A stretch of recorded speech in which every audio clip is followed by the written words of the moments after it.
Networking, my favorite topic. Maybe that's why I wrote a book on it.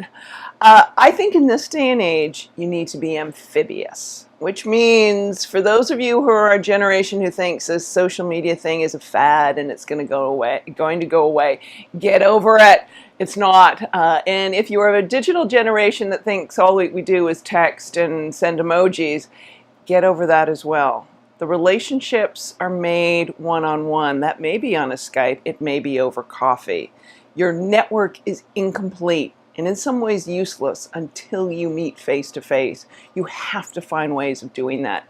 I also think this is an interesting time because even though the digital generation, everyone's like, yeah, they're texting, they're on Snapchat, they're on those channels. This is also an era where we've seen the rise of meetups, do-it-yourself spaces, co-working spaces.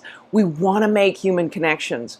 So when you're sitting there online or you're sitting there trying to get a coffee date, thinking about not only your own communication preferences, but what's the other person's signal. And if you're thinking, all right, they're texting me, maybe I should text them back rather than suggesting coffee.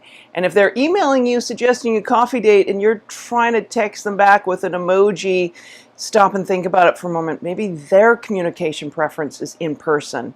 So you know what? Do both, people. It's the only way to really make great relationships.